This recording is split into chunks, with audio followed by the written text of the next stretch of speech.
أعوذ بالله من الشيطان الرجيم. بسم الله الرحمن الرحيم. والمحصنات من النساء إلا ما ملكت أيمانكم كتاب الله عليكم، وأحل لكم ما وراء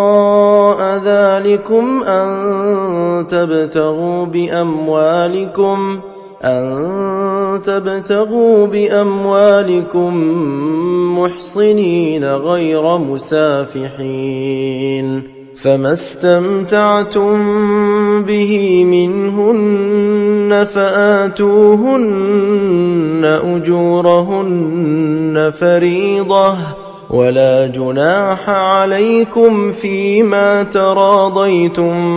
به من بعد الفريضة، إن الله كان عليما حكيما. ومن لم يستطع منكم طولا أن ينكح المحصنات المؤمنات فمما ملكت أيمانكم من فتياتكم المؤمنات، والله أعلم بإيمانكم، بعضكم من بعض، فانكحوهن بإذن أهلهن وآتوهن أجورهن بالمعروف، محصنات غير مسافحات ولا متخذات أخدان، فإذا أحصن فإن أتين بفاحشة فعليهن نصف ما على المحصنات من العذاب، ذلك لمن خشي العنة منكم، وأن تصبروا خير لكم، والله غفور رحيم. يريد الله ليبين لكم ويهديكم سنن الذين من قبلكم ويتوب عليكم، والله عليم حكيم. والله يريد أن يتوب عليكم، ويريد الذين يتبعون الشهوات أن تميلوا ميلا عظيما. يريد الله أن يخفف عنكم، وخلق الإنسان ضعيفا. يا أيها الذين آمنوا لا تأكلوا أموالكم بينكم بالباطل إلا أن تكون تجارة عن تراض منكم، ولا تقتلوا أنفسكم، إن الله كان بكم رحيما. ومن يفعل ذلك عدوانا وظلما فسوف نصليه نارا، وكان ذلك على الله يسيرا. إن تجتنبوا كبائر ما تنهون عنه نكفر عنكم سيئاتكم وندخلكم مدخلا كريما. ولا تتمنوا ما فضل الله به بعضكم على بعض، للرجال نصيب مما اكتسبوا وللنساء نصيب مما اكتسبن، واسألوا الله من فضله إن الله كان بكل شيء عليما ولكل جعلنا موالي مما ترك الوالدان والأقربون والذين عقدت أيمانكم فآتوهم نصيبهم إن الله كان على كل شيء شهيدا الرجال قوامون على النساء بما فضل الله بعضهم على بعض وبما أنفقوا من أموالهم فالصالحات قانتات حافظات للغيب بما حفظ الله واللاتي تخافون نشوزهن فعظوهن واهجروهن في المضاجع واضربوهن فإن أطعنكم فلا تبغوا عليهن سبيلا إن الله كان عليا كبيرا وإن خفتم شقاق بينهما فابعثوا حكما من أهله وحكما من أهلها إن يريدا إصلاحا يوفق الله بينهما إن الله كان عليما خبيرا واعبدوا الله ولا تشركوا به شيئا وبالوالدين إحسانا وبذي القربى واليتامى والمساكين والجار ذي القربى والجار الجنب والصاحب بالجنب وابن السبيل وما ملكت أيمانكم إن الله لا يحب من كان مختالا فخورا الذين يبخلون ويأمرون الناس بالبخل ويكتمون ما آتاهم الله من فضله وأعتدنا للكافرين عذابا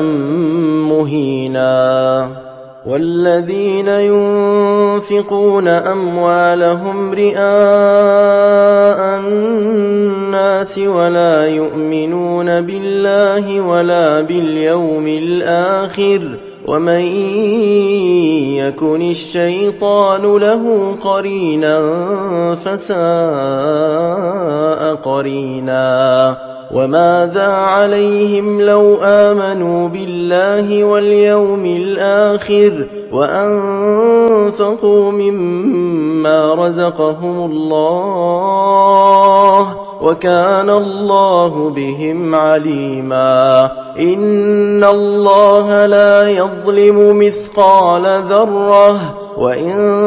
تك حسنة يضاعفها ويؤت من لدنه أجرا عظيما فكيف إذا جئنا من كل أمة بشهيد وجئنا بك على هؤلاء شهيدا يومئذ يود الذين كفروا وعصوا الرسول لو تسوى بهم الأرض ولا يكتمون الله حديثا يا أيها الذين آمنوا لا تقربوا الصلاة وأنتم سكارى حتى تعلموا ما تقولون ولا جنبا إلا عابري سبيل حتى تغتسلوا وإن كنتم مرضى أو على سفر أو جاء أحد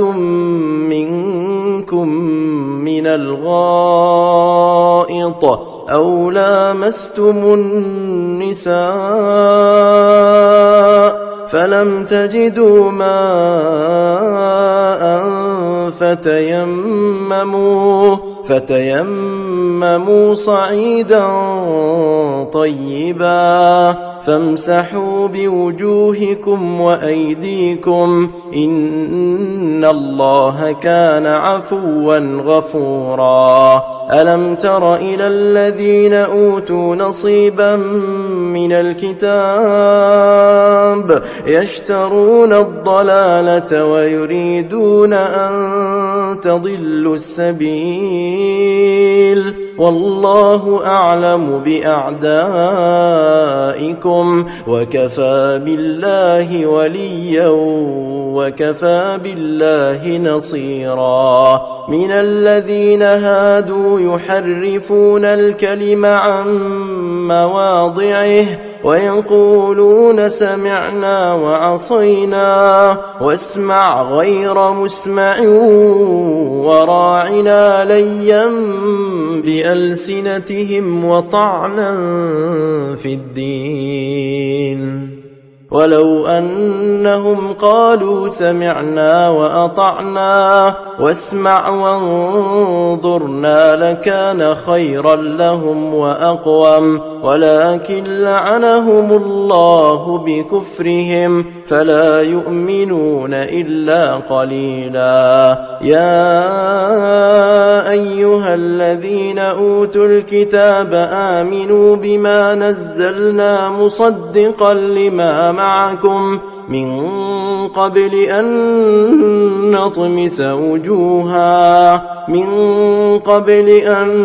نطمس وجوها فنردها على أدبارها أو نلعنهم كما لعنا أصحاب السبت وكان أمر الله مفعولا إن الله لا يغفر أن يشرك به ويغفر ما دون ذلك لمن يشاء ومن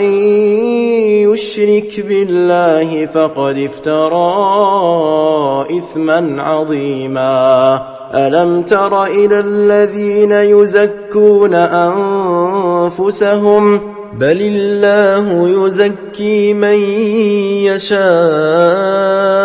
ولا يظلمون فتيلا انظر كيف يفترون على الله الكذب وكفى به إثما مبينا ألم تر إلى الذين أوتوا نصيبا من الكتاب يؤمنون بالجبت والطاغوت ويقولون للذين كفروا هؤلاء أهدى من الذين آمنوا سبيلا أولئك الذين لعنهم الله ومن يلعن الله فلن تجد له نصيرا أم لهم نصيب من الملك فإذا لا يؤتون الناس نقيرا أم يحسدون الناس على ما آتاهم الله من فضله فقد آتينا آل إبراهيم الكتاب والحكمة وآتيناهم ملكا عظيما فمنهم من آمن به ومنهم من صد عنه وكفى بجهنم سعيرا إن الذين كفروا بآياتنا سوف نصليهم نارا كلما نضجت جلودهم بدلناهم جلودا غيرها ليذوقوا العذاب إن الله كان عزيزا حكيما والذين آمنوا وعملوا الصالحات سندخلهم جنات تجري من تحتها الأنهار خالدين فيها أبدا لهم فيها أزواج مطهرة وندخلهم ظلا ظليلا إن الله يأمركم أن تؤدوا الأمانات إلى أهلها وإذا حكمتم بين الناس أن تحكموا بالعدل إن الله نعم ما يعظكم به إن الله كان سميعا بصيرا يا أيها الذين آمنوا أطيعوا الله وأطيعوا الرسول وأولي الأمر منكم فإن تنازعتم في شيء فردوه إلى الله والرسول إن كنتم تؤمنون بالله واليوم الآخر ذلك خير وأحسن تأويلا ألم تر إلى الذين يزعمون أنهم آمنوا بما أنزل إليك وما أنزل من قبلك يريدون أن يتحاكموا إلى الطاغوت وقد أمروا أن يكفروا به ويريد الشيطان أن يضلهم ضلالا بعيدا وإذا قيل لهم تعالوا إلى ما أنزل الله وإلى الرسول رأيت المنافقين يصدون عنك صدودا فكيف إذا أصابتهم مصيبة بما قدمت أيديهم ثم جاءوك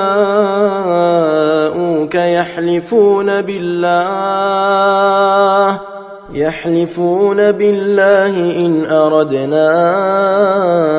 إلا إحسانا وتوفيقا أولئك الذين يعلم الله ما في قلوبهم فأعرض عنهم وعظهم وقل لهم في أنفسهم قولا بليغا وما أرسلنا من رسول إلا ليطاع بإذن الله ولو أنهم إذ ظلموا أنفسهم جاءوك واستغفر لهم الرسول لوجدوا الله توابا رحيما فلا وربك لا يؤمنون حتى يحكموك فيما شجر بينهم ثم لا يجدوا في أنفسهم حرجا مما قضيت ويسلموا تسليما ولو أنا كتبنا عليهم أن اقتلوا أنفسكم أو اخرجوا من دياركم ما فعلوه إلا قليل منهم ولو أنهم فعلوا ما يوعظون به لكان خيرا لهم وأشد تثبيتا وإذا لآتيناهم من لدنا أجرا عظيما ولهديناهم صراطا مستقيما. ومن يطع الله والرسول فأولئك مع الذين أنعم الله عليهم من النبيين والصديقين والشهداء والصالحين وحسن أولئك رفيقا. ذلك الفضل من الله وكفى بالله عليما. يا أيها الذين آمنوا خذوا حذركم فانفروا ثبات أو انفروا جميعا. وإن منكم لمن ليبطئن فإن أصابتكم مصيبة قال قد أنعم الله علي إذ لم أكن معهم شهيدا ولئن أصابكم فضل من الله ليقولن كأن لم تكن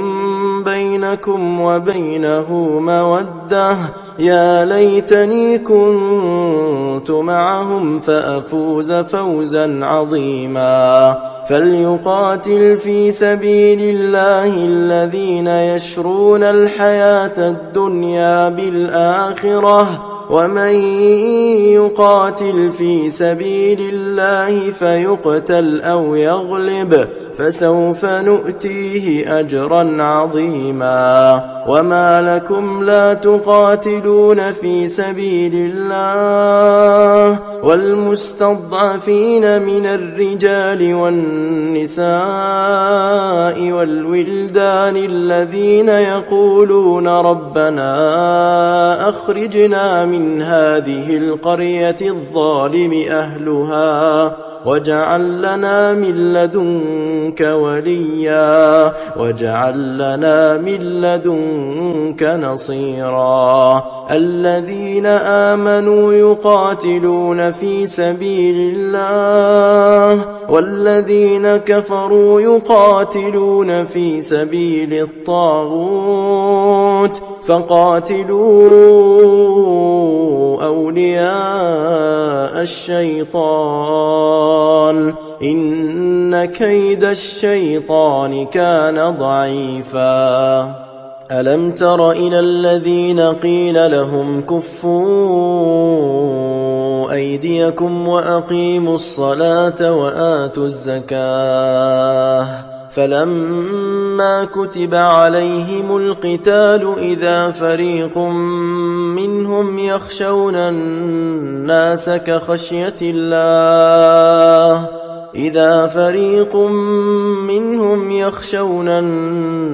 كخشية الله أو أشد خشية وقالوا ربنا لم كتبت علينا القتال لولا أخرتنا إلى أجل قريب قل متاع الدنيا قليل والآخرة خير لمن اتقى ولا تظلمون فتيلا أينما تكونوا يدرككم الموت ولو كنتم في بروج مشيدة وإن تصبهم حسنة يقولوا هذه من عند الله وإن تصبهم سيئة يقولوا هذه من عندك قل كل من عند الله فما لهؤلاء القوم لا يكادون يفقهون حديثا ما أصابك من حسنة فمن الله وما أصابك من سيئة فمن نفسك وأرسلناك للناس رسولا وكفى بالله شهيدا من يطع الرسول فقد أطاع الله ومن تولى فما أرسلناك عليهم حفيظا ويقولون طاعة فإذا برزوا من عندك بيت طائفة منهم غير الذي تقول والله يكتب ما يبيتون فأعرض عنهم وتوكل على الله وكفى بالله وكيلا أفلا يتدبرون القرآن ولو كان من عند غير الله لوجدوا فيه اختلافا كثيرا وإذا جاءهم أمر من الأمن أو الخوف أذاعوا به ولو ردوه إلى الرسول وإلى أولي الأمر منهم لعلمه الذين يستنبطونه منهم ولولا فضل الله عليكم ورحمته لاتبعتم الشيطان إلا قليلا فقاتل في سبيل الله لا تكلف إلا نفسك وحرض المؤمنين عسى الله أن يكف بأس الذين كفروا والله أشد بأسا وأشد تنكيلا من يشفع شفاعة حسنة يكن له نصيب منها ومن يشفع شفاعة سيئة يكن له كفل منها وكان الله على كل شيء مقيتا وإذا حييتم بتحية فحيوا بأحسن منها أو ردوها إن الله كان على كل شيء حسيبا الله لا إله إلا هو ليجمعنكم إلى يوم القيامة لا ريب فيه ومن أصدق من الله حديثا فما لكم في المنافقين فئتين والله أركسهم بما كسبوا أتريدون أن تهدوا من أضل الله ومن يضلل الله فلن تجد له سبيلا ودوا لو تكفرون كما كفروا فتكونون سواء فلا تتخذوا منهم أولياء حتى يهاجروا في سبيل الله فإن تولوا فخذوهم واقتلوهم حيث وجدتموهم ولا تتخذوا منهم وليا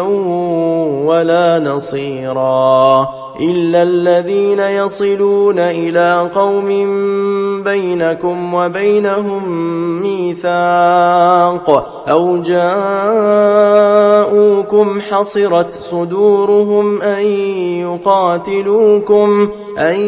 يقاتلوكم أو يقاتلوا قومهم ولو شاء الله لسلطهم عليكم فلقاتلوكم فإن اعتزلوكم فلم يقاتلوكم وألقوا إليكم السلم فما جعل الله لكم عليهم سبيلا ستجدون آخرين يريدون أن يأمنوكم ويأمنوا قومهم كلما ردوا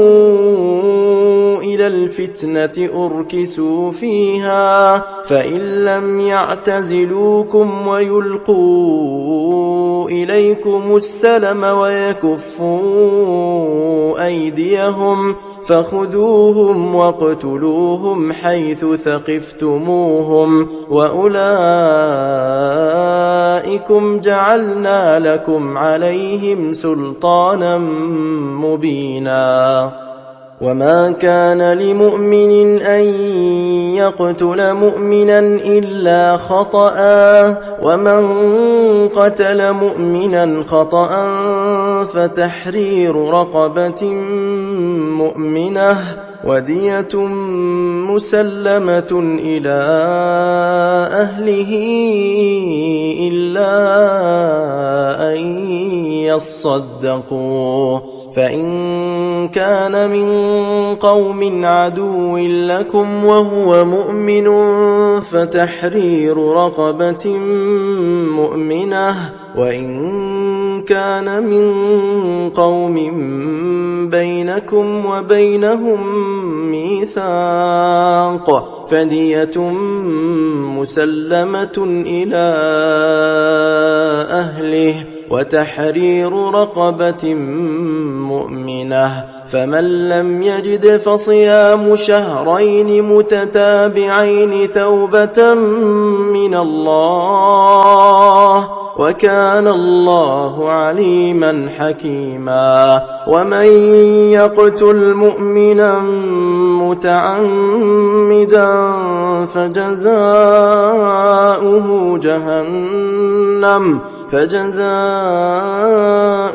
جهنم خالدا فيها وغضب الله عليه ولعنه وأعد له عذابا عظيما يا أيها الذين آمنوا إذا ضربتم في سبيل الله فتبينوا ولا تقولوا لمن ألقى إليكم السلام لست مؤمنا تبتغون عرض الحياة الدنيا فعند الله مغانم كثيرة كذلك كنتم من قبل فمن الله عليكم فتبينوا إن الله كان بما تعملون خبيرا لا يستوي القاعدون من المؤمنين غير أولي الضرر والمجاهدون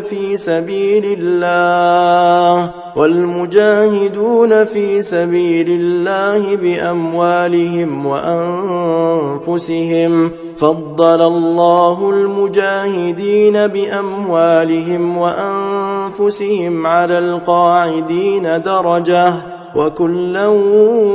وعد الله الحسنى وفضل الله المجاهدين على القاعدين أجرا عظيما درجات منه ومغفرة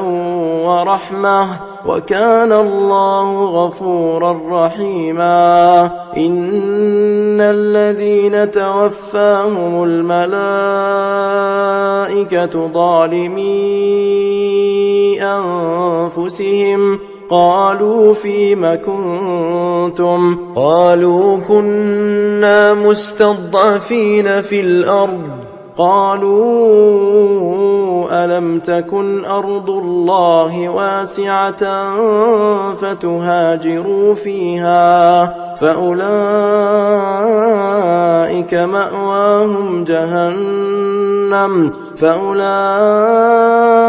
مأواهم جهنم وساءت مصيرا إلا المستضعفين من الرجال والنساء والولدان لا يستطيعون حيلة ولا يهتدون سبيلا فأولئك عسى الله أن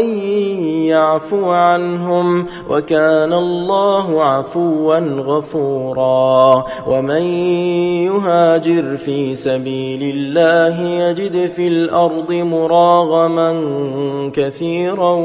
وسعة ومن يخرج من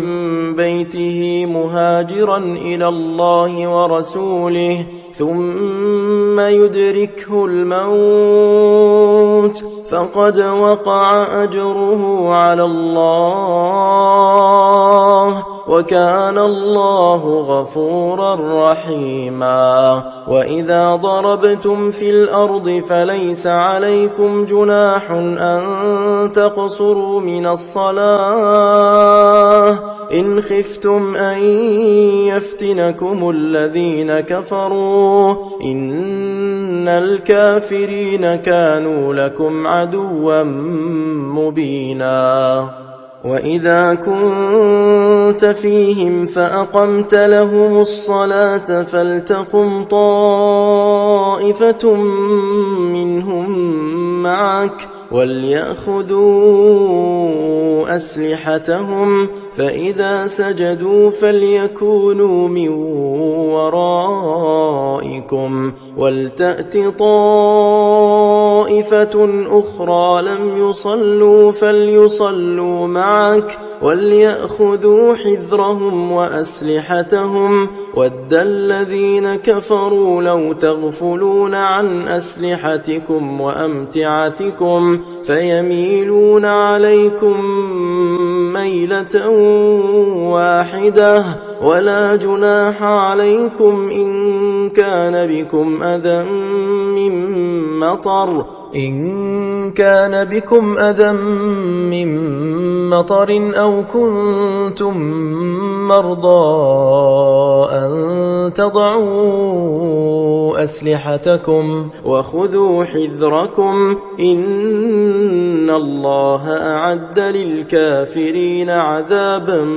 مهينا فإذا قضيتم الصلاة فاذكروا الله قياما وقعودا وعلى جنوبكم فإذا اطمأننتم فأقيموا الصلاة إن الصلاة كانت على المؤمنين كتابا موقوتا ولا تهنوا في ابتغاء القوم إن تكونوا تألمون فإنهم يألمون كما تألمون وترجون من الله ما لا يرجون وكان الله عليما حكيما إنا أنزلنا إليك الكتاب بالحق لتحكم بين الناس بما أراك الله ولا تكن للخائنين خصيما واستغفر الله إن الله كان غفورا رحيما ولا تجادل عن الذين يختانون أنفسهم إن الله لا يحب من كان خوانا أثيما يستخفون من الناس ولا يستخفون من الله وهو معهم إذ يبيتون ما لا يرضى من القول وكان الله بما يعملون محيطا. ها أنتم هؤلاء جادلتم عنهم في الحياة الدنيا فمن يجادل الله عنهم يوم القيامة أم من يكون عليهم وكيلا. ومن يعمل سوءا أو يظلم نفسه ثم يستغفر الله يجد الله غفورا رحيما. ومن يكسب إثما فإنما يكسبه على نفسه وكان الله عليما حكيما. ومن يكسب خطيئة أو إثما ثم يرم به بريئا فقد احتمل بهتانا وإثما مبينا. ولولا فضل الله عليك ورحمته لهم طائفة منهم أن يضلوك وما يضلون إلا أنفسهم وما يضرونك من شيء وأنزل الله عليك الكتاب والحكمة وعلمك ما لم تكن تعلم وكان فضل الله عليك عظيما. لا خير في كثير من نجواهم إلا من أمر بصدقة أو معروف أو إصلاح بين الناس ومن يفعل ذلك ابتغاء مرضات الله فسوف نؤتيه أجرا عظيما. ومن يشاقق الرسول من بعد ما تبين له الهدى ويتبع غير سبيل المؤمنين نوله ما تولى ونصله جهنم وساءت مصيرا. إن الله لا يغفر أن يشرك به ويغفر ما دون ذلك لمن يشاء ومن يشرك بالله فقد ضل ضلالا بعيدا. إن يدعون من دونه إلا إناثا وإن يدعون إلا شيطانا مريدا لعنه الله وقال لأتخذن من عبادك نصيبا مفروضا ولأضلنهم ولأمنينهم ولآمرنهم فليبتكن آذان الأنعام ولآمرنهم فليغيرن خلق الله ومن يتخذ الشيطان وليا من دون الله فقد خسر خسرانا مبينا. يعدهم ويمنيهم وما يعدهم الشيطان إلا غرورا. أولئك مأواهم جهنم ولا يجدون عنها محيصا. والذين آمنوا وعملوا الصالحات سندخلهم جنات تجري من تحتها الأنهار خالدين فيها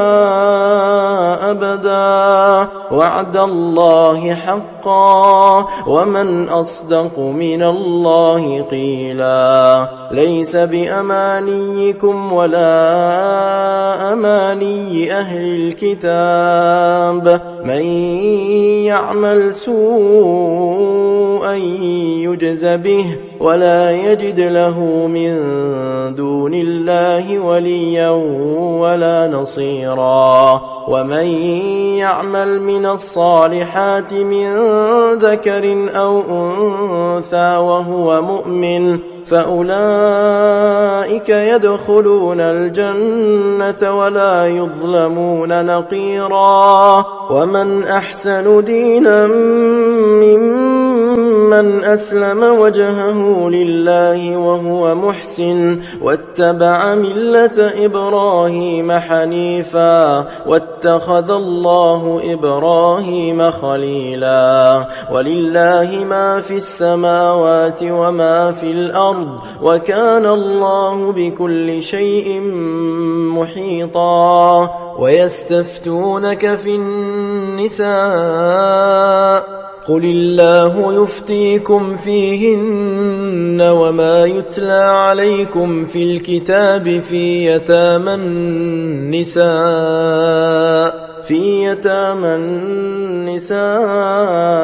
اللاتي لا تؤتونهن ما كتب لهن وترغبون أن تنكحوهن والمستضعفين من الولدان وأن تقوموا لليتامى بالقسط وما تفعلوا من خير فإن الله كان به عليما وإن امرأة خافت من بعلها نشوزا أو إعراضا فلا جناح عليهما أن يصلحا بينهما صلحا والصلح خير وأحضرت الأنفس الشح وإن تحسنوا وتتقوا فإن الله كان بما تعملون خبيرا ولن تستطيعوا أن تعدلوا بين النساء ولو حرصتم فلا تميلوا كل الميل فتذروها كالمعلقة وإن تصلحوا وتتقوا فإن الله كان غفورا رحيما وإن يتفرقا يغن الله كلا من سعته وكان الله واسعا حكيما ولله ما في السماوات وما في الأرض ولقد وصينا الذين أوتوا الكتاب من قبلكم وإياكم أن اتقوا الله وإن تكفروا فإن لله ما في السماوات وما في الأرض وكان الله غنيا حميدا ولله ما في السماوات وما في الأرض وكفى بالله وكيلا إن يشأ يذهبكم أيها الناس ويأت بآخرين وكان الله على ذلك قديرا من كان يريد ثواب الدنيا فعند الله ثواب الدنيا والآخرة وكان الله سميعا بصيرا يا أيها الذين آمنوا كونوا قوامين بالقسط شهداء لله ولو على أنفسكم أو الوالدين والأقربين إن يكن غنيا أو فقيرا فالله أولى بهما فلا تتبعوا الهوى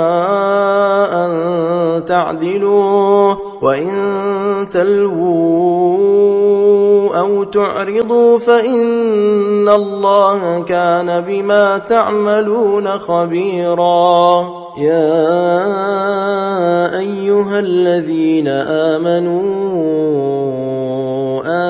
بالله ورسوله والكتاب الذي نزل على رسوله والكتاب الذي أنزل من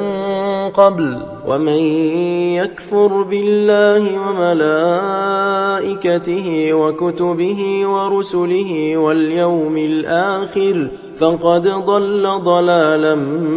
بعيدا إن الذين آمنوا ثم كفروا ثم آمنوا ثم كفروا ثم ازدادوا كفرا لم يكن الله ليغفر لهم ولا ليهديهم سبيلا بشر المنافقين بأن لهم عذابا أليما الذين يتخذون الكافرين أولياء من دون المؤمنين أيبتغون عندهم العزة فإن العزة لله جميعا وقد نزل عليكم في الكتاب أن إذا سمعتم آيات الله يكفر بها ويستهزأ بها فلا تقعدوا معهم حتى يخوضوا في حديث غيره إنكم إذا